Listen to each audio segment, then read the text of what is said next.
Welcome to the Deep Dive. We take your sources and, well, we dive deep to get to the core insights. That's the plan. Today, we're tackling quite a stack of materials, news reports, articles, some analysis.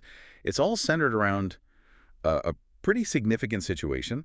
Involves the Thai Medical Council, a very high-profile case, and a whole debate touching on ethics, authority, and public trust. Yeah, that's right. We've been looking through materials on the Medical Council's recent actions, specifically concerning the care of former Prime Minister Thaksin Shinawatra. Yeah. This happened while he was at the police hospital. Okay. And you might see references to the Layer 14 case in some of these sources. That just refers to the specific location involved. Got it. So our mission today is really to unpack this whole complex scenario. We want to understand the different viewpoints in these sources, figure out what it tells you about where, professional standards meet governmental roles, Mm-hmm.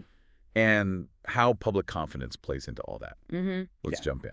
Okay, so the place to start, really, based on the sources, is a resolution. It came from the Medical Council back on May 8th, 2025. May 8th. Okay. And this wasn't just like a chat. It was a formal decision about the conduct of 3 specific doctors involved in Mr. Thaksin's care at the hospital. Ah, okay.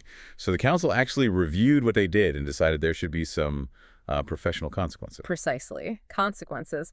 According to what we've read, one doctor, Dr. Rumthip Suhanan, she's from the Corrections Hospital, she received a reprimand. A reprimand. What for exactly? Well, the sources note it was specifically for giving advice over the phone. Yeah. And also for allowing the use of a referral letter, one that had been written earlier in the day for a transfer that actually happened late at night.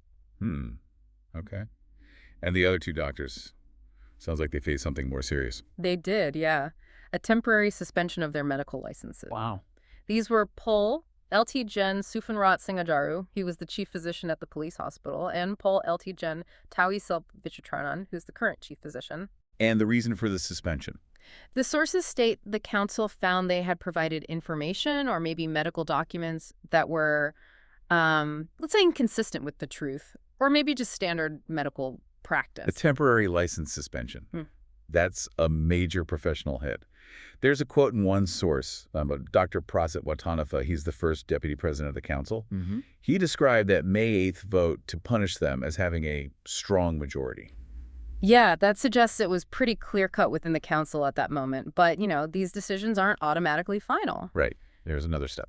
Exactly. The sources point out there's this law, the Medical Professional Act from 1982, and it says any disciplinary decisions like these, they need approval from the special president of the Medical Council before they officially take effect. And the special president is the Minister of Public Health. By law, yes. Yeah. Which brings us to the current minister, Somsak Thepsutin. And here's where it gets, well, really interesting. The sources highlight this key development.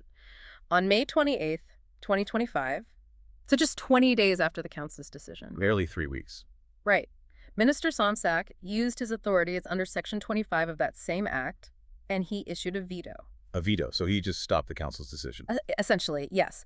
Halted the resolution to punish the 3 doctors. He then formally sent his opinion, his reason for doing it, back to the medical council president. Okay, now this veto, this seems to be where the real conflict sources are describing kicks in. Why did he do it? What reasons did Minister Somsak give for, well, overruling the council? Okay, so the sources detail a few points he raised. One big one was actually questioning the medical council's own process. He apparently asked how the proposed penalties changed so much. As the case moved through their different subcommittees, it went from fact-finding to screening, then the main council vote. And he felt, reportedly, that he didn't get enough clarification on why those penalties shifted like they did. Interesting. So it wasn't just about what they decided, but how they decided it, the consistency of it all. That seems to be one angle, yeah. Another key point, according to the sources, was his argument that the council didn't fully consider the Directorate of Corrections' own rules, about patient transfers. The administrative side. Right. He stressed that those rules give the authority for sending inmates outside prison to the Director General of Corrections.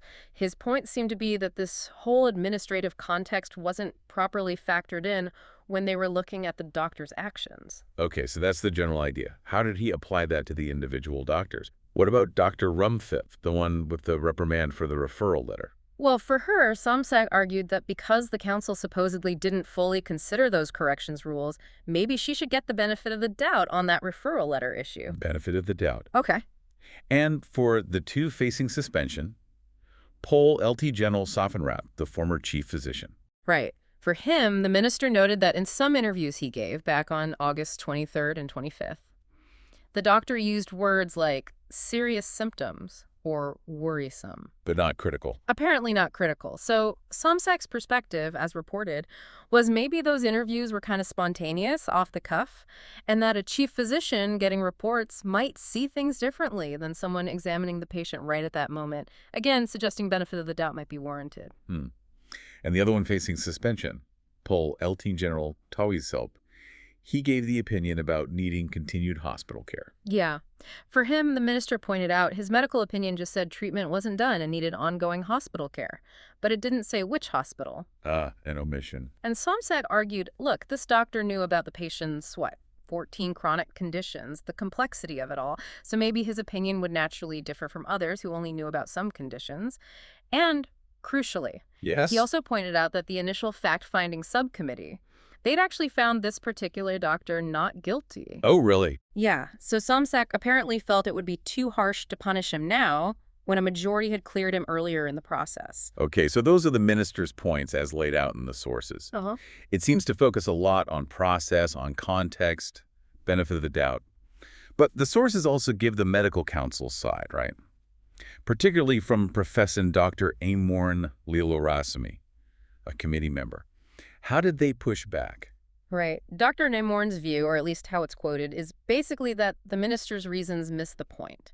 Like, they don't really address the core issues the council was focused on. And what was their focus then? He explained it was strictly on the practice of medicine and the ethical standards that go along with that. So they weren't getting hung up on the corrections department rules or the admin procedures. Well, he clarified they weren't dismissing the corrections department's authority on who moves a prisoner. That's separate, but their concern was the medical standard. For example? For example, the standard practice that a referral letter needs to accurately show the patient's condition at the specific time of transfer, like, say, 11 p.m.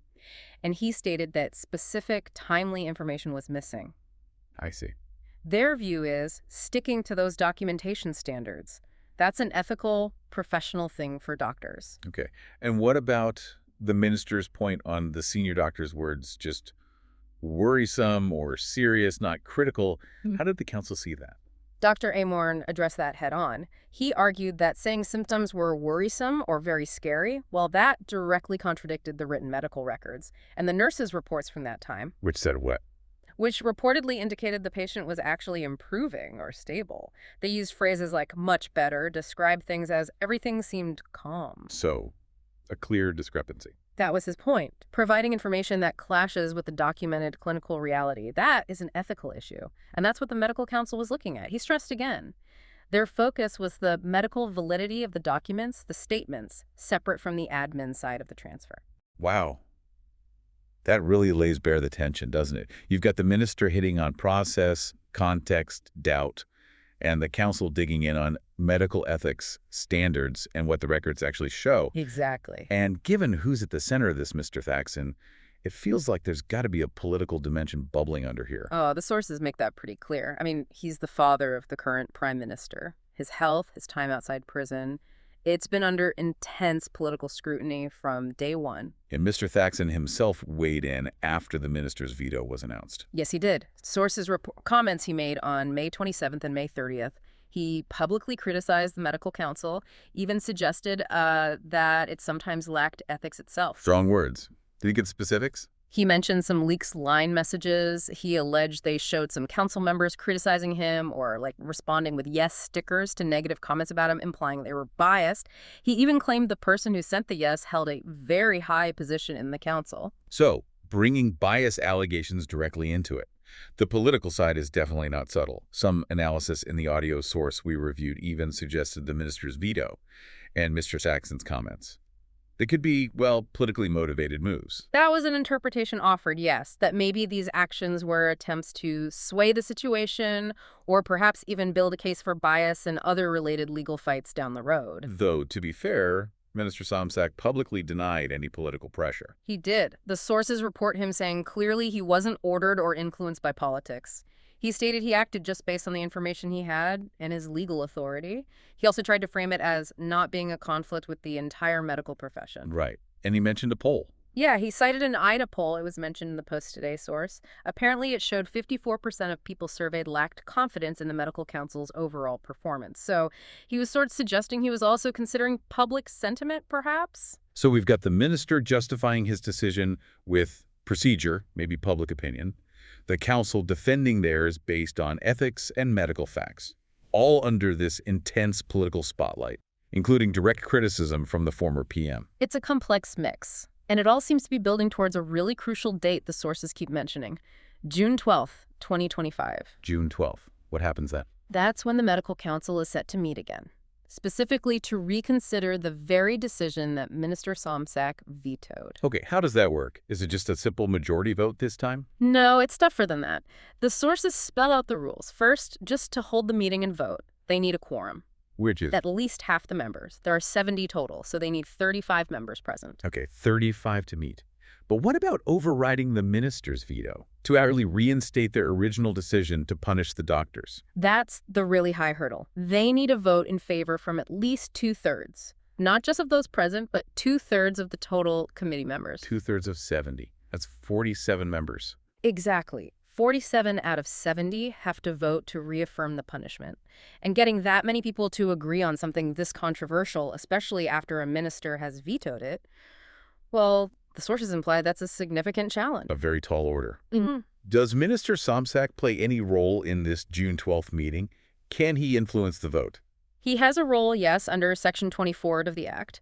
As special president, he can attend, he can explain his reasons for the veto, answer questions from the members. But he doesn't vote. Critically, no.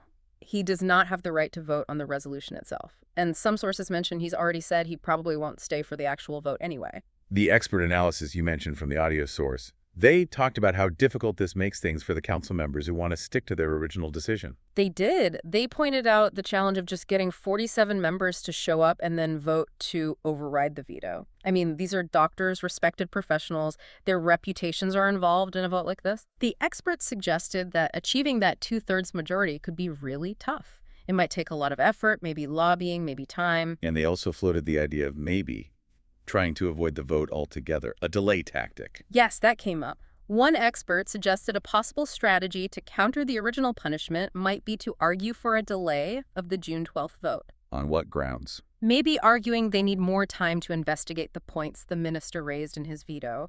The idea being perhaps to push the decision past other important dates, like an upcoming court hearing. Speaking of court dates, the sources mentioned June 13th, 2025, also in connection with Mr. Thackson. What's happening then? Right. So based on Madison and Bangkok Insight, June 13th is a scheduled date for a Supreme Court hearing. It seems to be about the enforcement of Mr. Thackson's prison sentence. Will he be there? His lawyer, Winyat Sharpmantri, stated on June 10th that Mr. Thackson himself won't attend that specific hearing.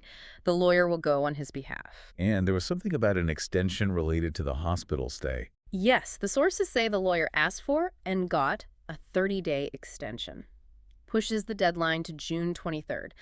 That's for submitting clarification documents to the court about Mr. Thackson's time at the police hospital. Okay. And the expert analysis. How did they link the medical council decision to this court process? Well, they suggested that the final outcome from the medical council, whatever they decide about the doctor's conduct and maybe the evidence about Mr. Thackson's health that the council looked at, that could potentially become relevant evidence for the court, in its overall consideration of his case. So not necessarily for the June 13th hearing itself, but part of the bigger picture the court might look at eventually. That seemed to be the experts' take, yeah. How this specific disciplinary issue might intersect with the broader legal process. The other sources were clearer that June 13th was more procedural about the sentence enforcement and submitting documents. Got it. So the council's internal review outcome could ripple outwards into the judicial sphere, even though they're separate processes with their own timelines. That's the potential connection the analysis highlighted. Looking at the bigger picture again, the sources paint a scene of, significant pressure, strong reactions from different groups about this whole situation. Oh, absolutely. Within the medical world itself, there's clearly a lot of feeling about this. There's mention of a medical civil society Facebook page What are they saying? expressing anger, frustration maybe, at what they see as leaders being silent, urging them to, quote, protect the profession's honor. And they want transparency for the vote. Yes. That group and others apparently are calling for the June 12th vote to be open, like actually calling out names as people vote so everyone knows where each committee member stands. You also mentioned support for the medical council's position. Definitely. Reports of medical alumni groups, places like Ramathi Bodhi, Siraj issuing statements that basically back the medical council, encouraging them to stand firm, uphold ethical standards. There are also quotes from a former medical council president, Dr. Somsak Loleka. He sounds concerned. He does. He voiced worries about that June 12th meeting, like, what if they don't even get a quorum? Or what if they do, but they still can't reach that crucial two-thirds majority needed to override the veto? And he hinted at why that might happen. He suggested political influence could be a factor, and he really stressed how vital it is for the profession to protect its credibility here. Then there's another voice, Dr. Tol Siddhisamwang, quoted urging the council point blank, resist the veto, listen to doctors across the country, listen to the public. It really sounds like, from sources like Post Today and that Tyroth audio, this is being framed as a major moment, a potential clash. Yeah, they highlight it as possibly a real confrontation, a struggle, as one expert put it, between, on one hand, the independence and professional judgment of a medical body, and on the other, the exercise of state power, maybe political power. And it might not end on June 12th. They suggest this underlying tension, the sort of legal political arguments versus the medical ethical academic arguments that's likely to continue, whatever the immediate vote outcome is. So what does this all mean for you following this? We've seen how a professional body, the medical council, made a decision. It was based on their own review, their standards for ethics and practice. Right. But then that decision ran straight into the legal authority of the state, personified by the minister, and got tangled up in some pretty heavy political dynamics. And we've unpacked the minister's reasons for using his veto power, focusing on process, context, benefit of the doubt, and contrasted that with the council's pushback, grounded firmly in medical ethics and, crucially, the documented clinical facts as they saw them. Yeah. So this upcoming June 12th meeting, with that really high bar needed to override the veto, the source is presented as more than just procedure. It's framed as a critical test of the medical council's credibility, its ability to stand by its professional judgment even when facing external pressure. It really leaves you wondering, doesn't it? When you have different institutions, right? Each with its own rules, its own principles, professional standards, laws, regulations, and they come into direct conflict over a case this visible. Who gets to define what really happened? Who decides what's right? And maybe the bigger question is, what does that whole struggle do to public trust in all those institutions down the line?